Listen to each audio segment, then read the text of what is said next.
My name is Ellie Alchin, and I'm the Director of Teaching and Learning here on the Dover campus. So when we were thinking about the visioning for the new campus, we wanted a place where we could gather groups of specialists together to really articulate what you need for a particular specialist area of education.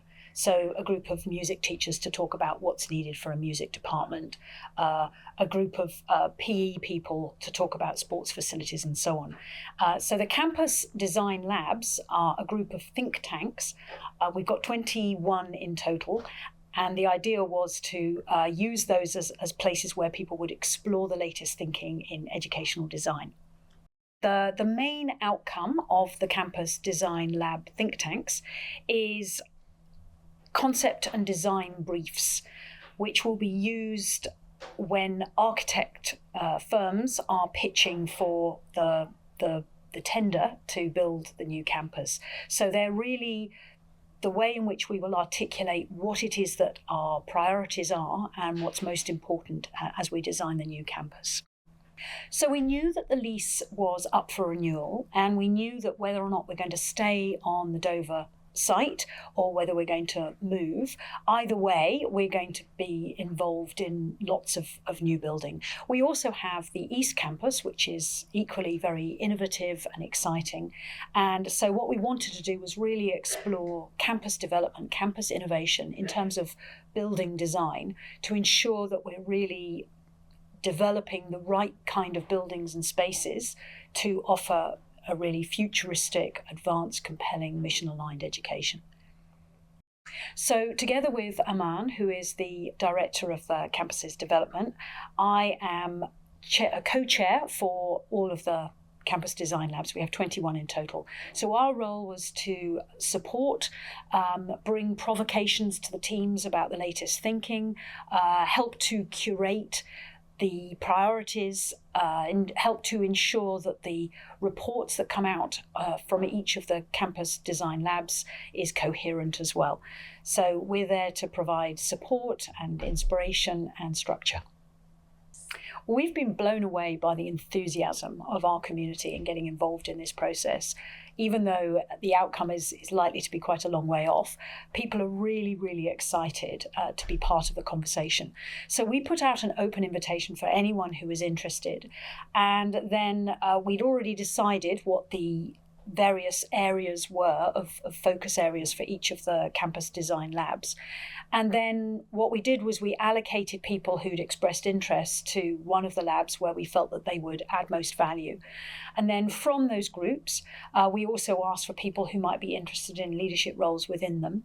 And we looked there for people who we felt would be really good at bringing in diverse perspectives and seeking out input from across our community, not simply people who would have a particular agenda for the way they thought things should be. So we're really interested in the most creative, inclusive approach to the gathering of ideas. It was also very, very important to us to ensure that people from both East and Dover were represented within each lab, and that was easy because so many people expressed an interest from both sides of the college. So we have done a number of things to ensure that people are looking outwards as well as looking at wonderful practice here. So one of the things that we did was we have done quite a lot of visits to other schools. We canvassed opinion on which schools had particular features that were worth exploring, or which schools around the world were really leading thinking in terms of educational design. We also liaised with many educational consultants. We spoke to educators who had developed their own schools and built new schools to find out what was working and what wasn't. We visited groundbreaking design in Singapore. So we visited schools in Singapore, ones that have got very similar profile to us, but also ones that are very, very different. We also, there's a lot of literature. We have a lot of contacts with consultants. what's interesting is it's not like we don't innovate in the existing campuses. We do that all the time. We're always piloting, exploring great ideas and how they would look in our context, learning from each of the two campuses, trying out new things. So we built on a lot of that good practice and a lot of those relationships as we looked at what we were doing. We were also approached things quite, I think, with curiosity, but also a critical eye. Not everything that sparkles is gold in the world of educational design. And one of the things that we found quite interesting was that sometimes the schools that we thought would be most impressive there were some issues around the practical use of those spaces, which we might want to talk about later, but it was very, very interesting. One of the schools that's been a particular inspiration for us was Costa Rica. They've recently built a new campus, and one of their commitments when they built that campus was that they wanted their environment to be more biodiverse and rich than what they left behind. And so this idea of the species that are going to inhabit the campus, as well as the students and the staff that are going to work there, was an idea we found very powerful. And they've done a fabulous job of that. So we actually had a conversation with them to look at some of the approaches that they took there to see how we could be informed by that on our campus. Other examples, I mean, we've one of the things that I think all the UWCs have in common is that they are all inspired by the environment in which they're a part of. So the Thailand, Phuket, you can really see the features in the design of the campus, the cultural features. And that's something that we're not sure we've always done particularly well here, and something that we really want to address in a new campus, to bring those elements of Singapore into the new campus design, that idea of features of Asian design that are quite distinctive. We have them internally, but we haven't tended to have them structurally, and so that's an aspect of the design that we're looking at quite seriously. So the whole idea of a mission-aligned education is that we have buildings and learning spaces that support the education that enables our mission. And if you think of our mission as being about educating for peace and sustainable futures, then we need a very special campus that will enable us to do that. So one example would be obviously the idea of sustainability. So we are a very green campus on Dover, and things like our garden spaces, our solar paneling, the bioswale, all of the areas and features of our current campus that we use for teaching and learning, we needed to understand how we were going to embed those in a new campus. And that idea of greenery, not just for aesthetic value, which is a very well understood concept, but within Singapore, but also the idea of green spaces that we use for teaching and learning and for service and with our community partners and so on. So biophilic design was extremely important. That's one example. But there are other areas. So the idea of collaborative learning. So our learning principles are very much embedded in how we design our buildings. So collaboration, collaborative spaces, it's much easier for students to collaborate if you design your spaces in certain ways. So having areas which have breakout spaces, that's something that's very common in primary school. We've introduced them in middle school, and now increasingly we want to have them with high school students as well. We've got a very successful example of that. Very generous donation from UWC family enabled us to develop the dance and drama loft here on Dover campus. It's been phenomenally successful as a collaborative space for different kinds of student learning. And so the success of projects like that on our current campus is something that we really wanted to expand and develop more in our new campus. There are other aspects around, for example, community.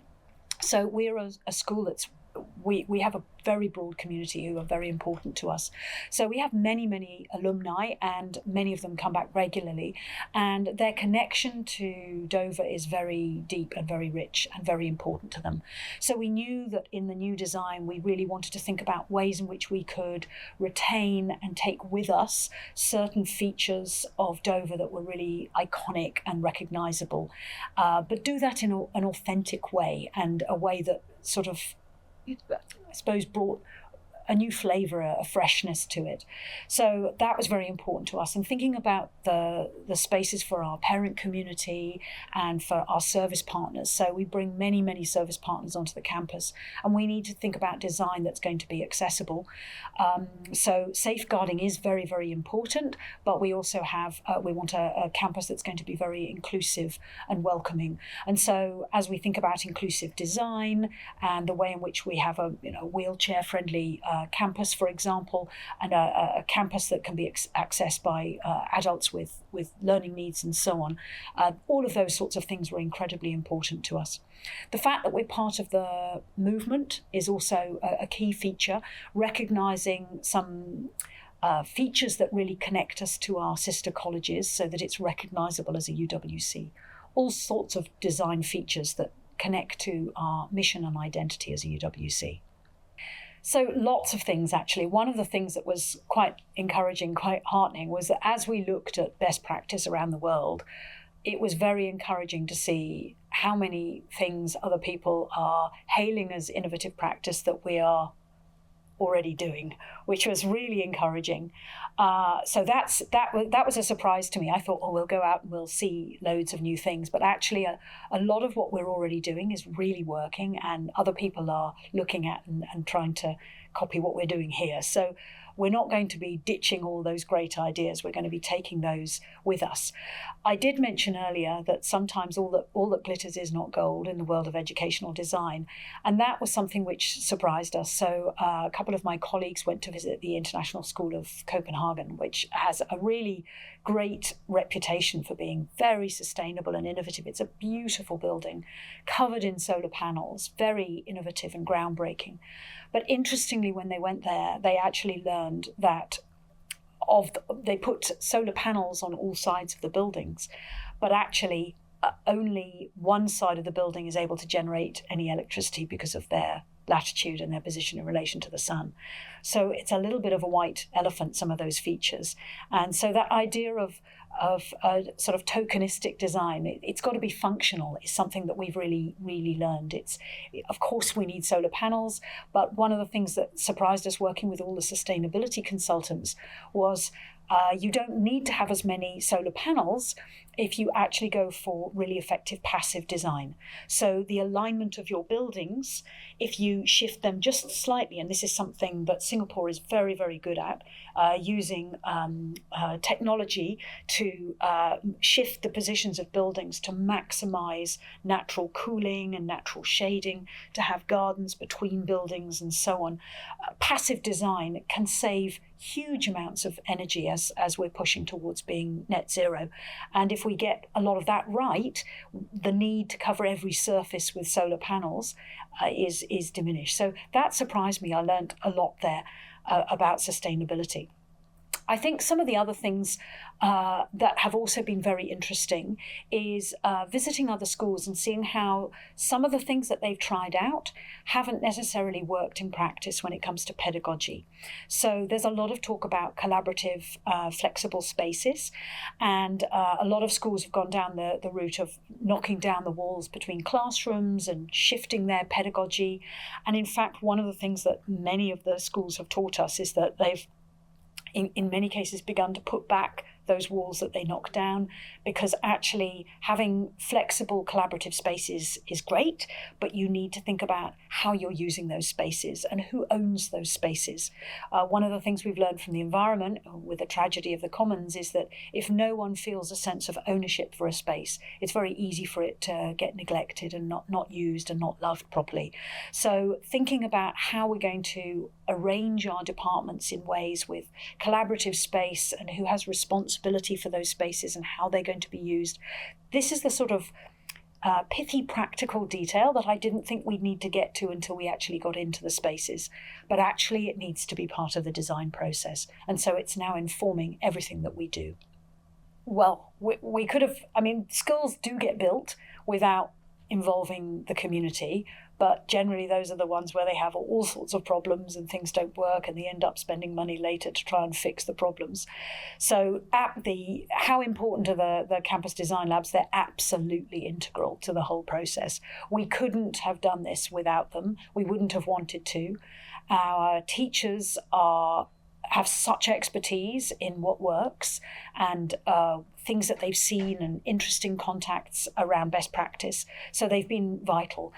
And they're not the only part of our process that's going to be about bringing in ideas. We're going to be involving input from our students, from our parents, from alumni. All of these parts of our community are going to have an interesting perspective and an important voice. So the campus design labs, all 21 of them, produced a phenomenal amount of information. And our next step is to curate that, condense it so that the priorities are really clear. And as we go into design competition, which is the tender phase for the architectural firms and structural engineers who are going to want to be the ones who bid for building the project, they need to have our priorities clearly articulated to them. So the next stage is to condense that down and put that together in a workable format for the tender process. We're then going to be working very, very closely with the architects who win the tender. And it's at that point that we will be bringing in other stakeholders to provide feedback on particular designs, to have input around design, to talk about interiors and other structural features as well. So Tenga is fantastic. It couldn't be more exciting. For us as a community to be moving to an area which is going to be the flagship sustainability area of Singapore, and for us to be at the heart of that, it doesn't get much better than that for a school with a mission like ours. We have a generous plot. Given the constraints that the Singapore government faces with space, we have a very generous plot next to what will be a beautiful park, and we have opportunities to blur the boundaries between us and the park spaces to look at creative ways that we will be able to use those park spaces for teaching and learning with our students, opportunities to open up parts of our campus for access by the community in the way that we already do here, but in even more interesting and innovative ways. And we will have our location in relation to other stakeholders, and that near that plot will also be excellent. There's also a lot of talk about the transport links and how strong they're going to be, what an emphasis there's going to be on green ways of getting to and from school. So lots of opportunities there, which is fantastic. It's also a nice tidy shaped plot because we'll be able to use it very effectively. East has posed, we've got to overcome them, but East has posed some challenges by being on a corner, and so it's a wonderfully shaped plot that's very practical. And we also have a second plot across the park, which we're going to be using for the new boarding house, which will be ideal in giving the boarders their own sense of a home, slightly away and detached from school, but still very close. And there are huge potential for us to address some challenges that we face on this current plot in that new space. Oh, well, the opportunity to build not just a new school, but a new UWC in a location like this, with the colleagues and with the consultants and with the external partners and with a community that are excited to be involved, and with such a long legacy, it's a once in a career opportunity. I feel incredibly privileged to be part of this project. Very, very exciting indeed. So at the beginning of a construction project, the first stage, one of the earlier stages, is to do the feasibility study. And the feasibility study is where you look at the potential of a proposed plot to hold the buildings, its capacity to take and support the buildings that are needed for a particular school in this case. And then the other part of the feasibility study is looking at the technical aspects around the sort of transport and electricity and parking and all of the sort of practical side. So we went through a 6-month massing process with our architect partners, and we worked very, very closely together to assess the feasibility of the site that we had been offered by the government. And it was an incredibly creative and exciting process. So I learned from the architects that the way in which we collaboratively approached this was really groundbreaking, and that it's not normally done like this. It's a little bit like a sort of Lego set where you've got a plot and you take the bricks from one place and you see some of the different ways in which you can arrange them on the new plot, just to check, can this plot accommodate us? Because of course we're moving from 11 hectares to a much smaller plot, as all schools that are moving at the moment have to do. But we needed to understand, can we offer the UWC program in a much smaller plot? And massing helps us to work out whether or not we can and what might be some of the options. Another big piece of massing is around adjacencies, and that's which buildings need to be close together and which ones can be far apart. So usually it's a fairly basic process. You go through, you tick some boxes, fill in some forms, some reports are produced. But our director of campuses development, Aman, really wanted us to try something a bit different and to be much more collaborative in our approach. So we met very regularly with the architects, we worked very closely with them, and we used that as an opportunity to develop to pull out what might be some of our campus design priorities. So what was going to be really, really important for us in the new campus design, because we wanted that to inform the next stage, the tender stage, where we went out to all the different architectural firms. And we felt that if we could get a head start with our thinking, then we could really do a very competent job of making sure that we picked the right architects and that we were really forward thinking in our approach. And so we did all sorts of things. We brought the architects in, we ran collaborative sessions with them that they've never done before. We did Lego serious play workshops. We got them building different designs. They said they'd never had so much fun with clients and partners before. And we also learned a lot from them and the multidisciplinary team, which included sustainability experts and transport experts and landscape design experts. And together we went and visited other schools and we talked about what features worked and which ones didn't. One of the very interesting things that we did during massing was we went to Eunoia School in northern Singapore, which is a very, very impressive Singaporean school. It's been built on a tiny plot. It's a very high-rise school. We wanted to understand what that does to a school community. And so looking at those buildings and understanding in what ways there were similarities and what ways there are differences between our programs, and where we could learn and what partnerships we might forge with local schools through our context, through the architects and structural engineers, many of whom had built many of these groundbreaking schools. It was fantastic to be on that learning journey together. We really became very close and had a lot of fun together and a lot of brainstorming and creative work. We worked with one particular architect who was really leading on our project. Her name's Margaret. And I remember her saying, I've learned so much from you, and I really hope we've been helpful too. And we were able to say how much we'd got from the collaboration as well. It was interesting because the architects also brought to massing the team that they put together were people who, in some cases, they were third culture kids. They were people who'd been to international schools themselves. They were people who were really passionate about our project, and the whole process of massing led to us identifying 8 possible arrangements of Dover on the new campus and what the pros and cons of each of those different layouts might be.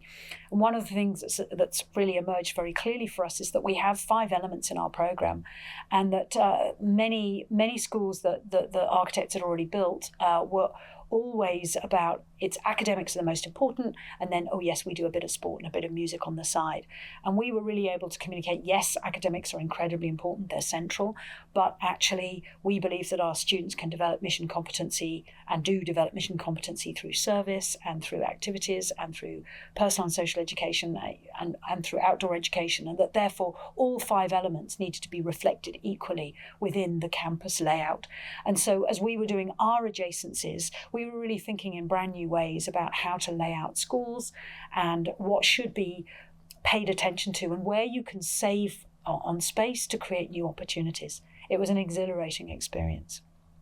Yes, absolutely. So we've done extensive project work to look at different possible layouts on Dover should we be offered the same plot and it be reduced in size. So which bits of the campus could we afford to lose, and where we might need to intensify, and how we might be able to do that without losing the flavour and character of the plot. So we came up with a range of different options for the Dover plot, and we also came up with a range of different options for the new plot in Tenga. So East are already with us. They are leading the journey alongside us. I can say that hand on heart. Our massing process that I was just discussing with you, the massing panel was made up of equal numbers of East and Dover people. And it was fantastic because they were bringing all sorts of learnings from the construction of East. So East, of course, is much more recent in our memory, and there's lots and lots of things that have worked really, really well there. So we're able to transplant a lot of those learnings to our new campus design. There are also things that people are able to say, with the benefit of hindsight, we had to fix this, we've changed that, we've improved this. I think one of the areas of learning is around play spaces, and the phenomenal play space that they now have at East that they've built since the original building of the campus. Really, the process that they went through to work out how to create really fun, multi-age appropriate play spaces in a dense campus have been absolutely invaluable. And so, for example, we've got 2 East people who are leading our play-based campus design lab for that reason. So we've interviewed lots and lots of key leaders and teachers and people on East to say what's working, what do you like, what would you build again if you could. So all of that expertise has been very useful. And East and Dover, but especially East, has been a great place where we've been piloting a lot of our new ideas. So a great example of this is that post-COVID, obviously there's been a much bigger move to have working from home. And one of the things we've noticed is that many of our office spaces, people are increasingly, they're working from home for some of the time, that we don't have the same need for office space, or that our offices can be repurposed in more creative ways, more collaborative spaces, hot seating for people who are in on half the week and not the rest of the week, and so on. And a lot of these ideas are now spilling into office spaces for teachers as well. Not that we will be working from home, but that there are more creative, more effective ways of opening up workspaces to make them more collaborative and make them more student-friendly and so on. So East is pioneering a new approach in their design of their high school, with certain leaders giving up their offices to create more collaborative spaces that are student accessible. And that's just one example of piloting of design. We've also got piloting of new furniture spaces and all sorts of things there.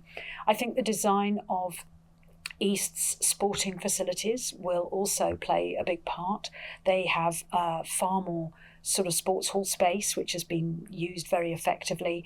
And looking at how we can create gathering spaces is also something that we've learned from East and how they've done that really well.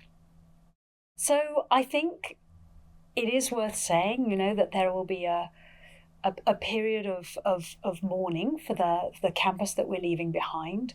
But I would like to say to people who are feeling a bit glum that getting involved in the process of planning the new campus is a great antidote for that. I was feeling quite glum until I got involved in the process of planning the new campus, and now I just feel excited about which pieces of Dover we're going to take with us, which problems with the current campus we can now fix, and the opportunity to build a campus that other people are going to come and see and say, that's how you build a school of the future. It's an incredibly rare opportunity, and we're here. We want to listen to your ideas. We want to involve you in the decisions. So please get involved. Please come and contribute. Get excited about this new campus with us. That's a wonderful question that lots of schools are asking themselves. So I think the interesting thing about the future of education is that education has always been a changing space. There's always been innovation happening and new ideas and new approaches. What is interesting is that some fundamentals haven't changed and won't change. The importance of relationships. And we learnt through COVID that students flourish and thrive when they're together and when they have good relationships with their teachers. And the idea that, we can all be taught by AI and we won't need to kind of connect anymore, and that we can all we need is an iPad and a remote server. We've learned that is not the case, that we will need school spaces, that kids need to be able to play and connect, that adults need playful spaces, that we are better when we are together. But we've also learned from being in a big school and understanding how human beings work, that as technology becomes more fast-paced, as our world becomes more online, that actually finding ways to connect authentically with nature, with other people, with ourselves, to put our devices to one side and to experience and be connected to our senses, and to have quiet spaces, we call them nest spaces, and focus and flow spaces that don't feel where you're being bombarded with technology, that these design elements are going to be increasingly important in our new school designs. So I think some of the future of education design is about recognizing that technology plays a role and that we need to have space for that, but that we also need to not lose sight of what we know is important to being human, that our psychosocial needs are really important, and that we need to intentionally take care of them through design, that having spaces that are welcoming and friendly and inclusive, that's not going to go away. We're not going to not need that in the future. So I think there are some things that we need to keep hold of, no matter what's changing elsewhere. But having said that, we also recognise that there are key trends that are not going away, that are really exciting and powerful. So the idea of remote learning, blended learning, that's obviously going to be featuring in our IT systems. But also we've been looking at the design, for example, of classrooms where half the students might be physically present and half might not be.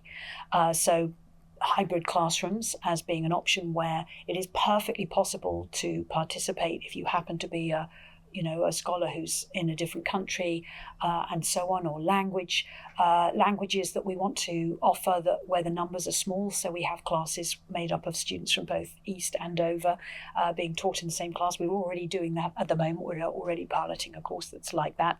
So providing classroom spaces that allow for that kind of pedagogy is really important. Another thing we've noticed is that we're able to make savings on spaces because we don't need so much storage for materials. With a lot more of our learning materials being online or virtual, we don't need to have as many shelving spaces for textbooks. Now, obviously, books and libraries are not going anywhere, but our libraries are already broadening the range of their provision. A library, as you look at it now, is very, very different from how it was when we were all at school. So we're already riding the wave of shifts in educational thinking. I think designing spaces that are very flexible and open is really important. So multifunctional spaces, but we've also learned that we mustn't do that and sacrifice specialist spaces. So, for example, you could create a generic classroom that works for every subject, and that would be very flexible, but then the science lessons in that space would not be top quality, or the film lessons or the drama lessons. So it's finding a balance between the needs for specialist spaces and more multifunctional spaces that can be a bit more flexible depending on how the world of education changes. But fundamentally, relationships, we know, are going to be very, very important between teachers and students. And so we're building spaces that will support those things. We have a very vibrant and very active facilities committee who are constantly looking at ways to upgrade and update and improve and maintain our fabulous campus. One of the things that's been quite exciting is the way in which looking ahead to the new campus design has injected even more energy and inspiration into how we think about our use and development of spaces on our current campus.